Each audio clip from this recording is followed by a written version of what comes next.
नमस्कार, जय श्री कृष्ण, जय श्री राधे। स्वागत है आपका जीकेएम एस्ट्रोलॉजी में। मैं हैदराबाद से पंडित गजानन कृष्ण महाराज। क्योंकि आपका और हमारा जन्म सनातन वैदिक हिंदू धर्म में हुआ है, अतः इससे जुड़े सभी रीति रिवाजों को हमें मानना चाहिए, उनका पालन करना ही चाहिए। पहले के समय में, बहुत पहले, घर में बड़े बुजुर्ग लोग हुआ करते थे, संयुक्त परिवार हुआ करता था, यानी जॉइंट फैमिलीज हुआ करती थी। तो वो हमें सही समय पर मार्गदर्शन करते थे, हमें कौन सा पर्व किस रीति रिवाज से मनाना है, उनका हमें सही समय पर आदेश हुआ करता रहता, तो हम सुखी रहते थे। कालांतर वर्तमान में पाश्चात्य संस्कृति के बढ़ते प्रभाव के कारण आज का युवा सनातन संस्कृति से दूर हुआ है जी। हमारा यह वीडियो बनाने का कारण, एक प्रमुख कारण यही है कि आज के इस सोशल मीडिया के इस मॉडर्न युग में हमारे जो लोग युवा लोग हैं, जो हमारी संस्कृति से दूर हो गए हैं, जिन्हें हमारे रीति रिवाज का उतना पता नहीं है, उनको किसी भी तरह सोशल मीडिया से हम भी जुड़ करके, कनेक्ट हो करके उन्हें हमारी धर्म संस्कृति से जोड़ना, यही हमारा एकमात्र उद्देश्य रहा है। इन्हीं शुभ अशुभ समय में से एक होता है मलमास। आज इस वीडियो में हम उसी के बारे में विस्तार से चर्चा करेंगे। बंधुओं, हम सभी को लाइट एवं लाइफ देने वाले भुवन भास्कर भगवान सूर्य नारायण का एक वर्ष में 12 राशियों में भ्रमण करते हैं, 12 ज़ोडिएक में। प्रत्येक राशि में सूर्य नारायण भगवान लगभग 1 मास तक रहते हैं, 1 महीने तक रहते हैं, और 1 महीने के बाद हर महीने की लगभग 14, 15 या किसी महीने की 16 तारीख को वह एक उस राशि को छोड़ करके दूसरी राशि में प्रवेश कर जाते हैं, यानी एक राशि को छोड़ करके दूसरी राशि में चले जाते हैं। सूर्य के इस एक राशि को छोड़ करके दूसरी राशि में प्रवेश करना, इस राशि परिवर्तन की प्रक्रिया को ही हम लोग संक्रांति, और साधारण भाषा में हम कहें तो मलमास या फिर खरमास के नाम से भी जाना जाता है। इस प्रकार एक वर्ष में 12 संक्रांतियाँ होती है। धनुर्संक्रांति भी उन 12 संक्रांतियों में से एक है, जब भुवन भास्कर आदित्य भगवान सूर्य अपने वृश्चिक राशि को छोड़कर धनु राशि में प्रवेश करते हैं। तो सूर्य की यह राशि परिवर्तन, यही धनुर्संक्रांति या फिर मलमास या फिर धनुर्मास भी कहते हैं।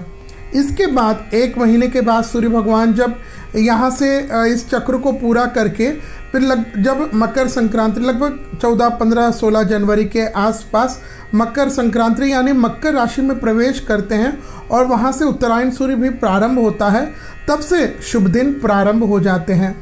मित्रों, यह धनुर्मास का यह 1 महीने का समय भगवान श्री हरि नारायण, श्री हरि विष्णु को अत्यंत प्रिय है।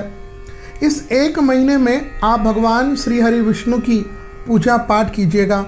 उनकी पूजा पाठ करना, आध्यात्मिक प्रवृत्ति में लगे रहना, दान पुण्य करना, विष्णु भगवान के जो विभिन्न स्तोत्र हैं, जैसे विष्णु सहस्त्र नाम है, भगवान विष्णु से संबंधित जितने भी स्तोत्र हैं उनका पाठ करना। और हमारे यहाँ तो दक्षिण भारत में विशेष करके भगवान वेंकटेश्वर का श्री गोदा रंगनाथ जी का विवाह उत्सव होता है। इसको उस संप्रदाय से संबंधित, जो श्रीमन नारायण संप्रदाय से संबंधित है, वो लोग इस विवाह उत्सव को संपन्न करवाना, सूर्य देव की पूजा आराधना करना, और प्रमुख रूप से भगवान विष्णु, भगवान शिव और सूर्य की आराधना इस 1 महीने में करना बहुत मंगलकारी माना गया है। इस समय के दौरान कोई भी शुभ कार्य नहीं किए जाते हैं, और जो नए कार्य हैं उनको तो बिल्कुल भी नहीं करना चाहिए। कारण कि कोई भी हम शुभ कार्य करते हैं मित्रों, तो उसके लिए देवगुरु बृहस्पति का साक्षी होना आवश्यक होता है। इस 1 महीने की समयावधि में कोई भी नया कार्य, जैसे नूतन गृह प्रवेश हो गया है, मकान बन गया, गृह प्रवेश आपको करना है, नया वाहन आपको खरीदना है, भूमि की खरीदी करना है या भूमि को बेचना है, भूमि को आपको रजिस्ट्रेशन करवाना है, या फिर आपने भूमि ले ली है तो उसकी नींव और भूमि की पूजा कराना है, फिर वहाँ कुआं खुदवाना है या बोरिंग खुदवाना है, पानी आदि के लिए जल की व्यवस्था करना है। इसके साथ देवी देवताओं की प्राण प्रतिष्ठा, आपका मंदिर बन करके तैयार है, अब उसकी प्राण प्रतिष्ठा करना, यह और पहली पठावन यानी विवाह से लौटकर आई है तो पहली बार लौटकर जो स्त्री ससुराल जाती है उनको भी नहीं करना चाहिए। इनके अलावा उपाकर्म है और उत्सर्ग है, अष्टका का श्राद्ध है, मुंडन है। काफ़ी लोग कहते हैं चलो तीर्थ यात्रा आए हैं फिर यहाँ कभी आना होगा नहीं होगा तो वहाँ मुंडन कराते हैं, वो भी नहीं करना चाहिए। उसके अलावा उपनयन यानी जनेऊ यानी बरुआ संस्कार है और सकाम रूप से भागवत आदि कथा है, विवाह है, नए वस्त्र धारण करना है और तुला आदि भार, तुला आदि दान और प्रथम बार कोई व्रत को आरंभ करना। इसके अलावा अन्नप्राशन है, समावर्तन है, अतिक्रांत नामकरण आदि ये संस्कार है। और इसके अलावा किसी भी व्रत के पूरा होने पर उसका उद्यापन, व्रत आपने पूरा कर लिया है, 16 सोमवार हो गए जो भी है, उसका 1 महीने में उद्यापन, ये सारे कार्य बिल्कुल नहीं करने चाहिए। इनके अलावा पवित्रारोपण है, शयन और परिवर्तन आदि भगवान के उत्सव है। इसके अलावा नूतन शपथ ग्रहण है, 7 पुराइये यानी जो 7वां महीना लगता है स्त्री को वहाँ से वह पियर जाती है वो, और संतान के जन्म के बाद प्रथम बार ससुराल जाना आदि कोई भी शुभ नूतन एवं कार्यकार बिल्कुल भी नहीं करना चाहिए। इस समय में ये तो हुआ नहीं करना चाहिए। इसके अलावा क्या करें तो इस समय में आप जो दैनिक पूजा पाठ करते हैं उनको करने में कोई दोष नहीं है, कोई आपत्ति नहीं है। आप प्रतिदिन जैसा करते हैं उनको आप कंटिन्यू करें। इस वीडियो में एक विशेष बात मैं आपसे निवेदन करना चाहता हूं।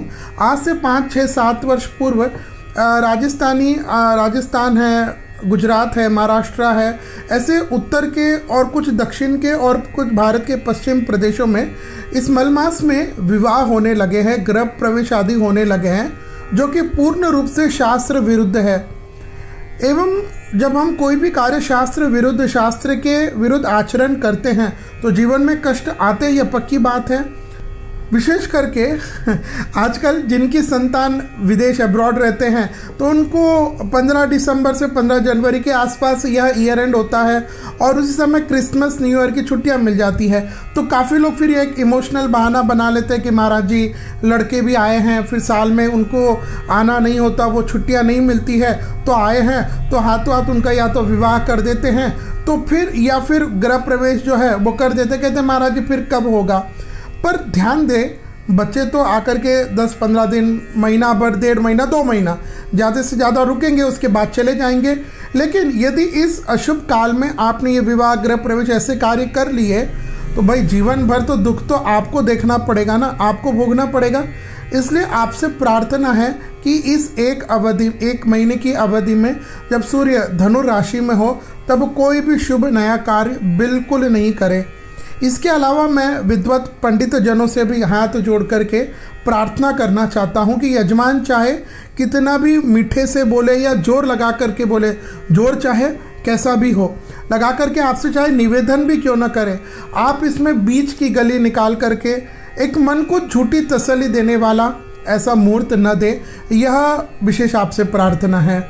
आइए अब बात करते हैं साल 2022 में यह धनुर्संक्रांति कब से कब रहेगी, कब प्रारंभ होगी और कब समाप्त होगी। इस साल यानी साल 2022 में यह धनुर्संक्रांति पौष मास के अष्टमी तिथि शुक्रवार दिनांक 16 दिसंबर 2022 को, इस दिन प्रातः 9:56 को 9:56 AM को सूर्य नारायण वृश्चिक राशि से निकल करके धनु राशि में प्रवेश करेंगे और इसलिए इसी दिन से, इस समय से यह मलमास प्रारंभ हो जाएगा। तो इसी दिन से यह प्रारंभ हो करके 1 महीना पूरा रहेगा लगभग, और फिर इसकी समाप्ति माघ महीने के कृष्ण पक्ष की सप्तमी तिथि शनिवार 14 जनवरी 2023 को, जब सूर्य धनु राशि से निकल करके मकर राशि में प्रवेश करेंगे तब तक रहेगा। और इसके बाद मकर की संक्रांति लगने के साथ ही आप सारे गृह प्रवेश, विवाह आदि शुभ कार्य कर सकते हैं।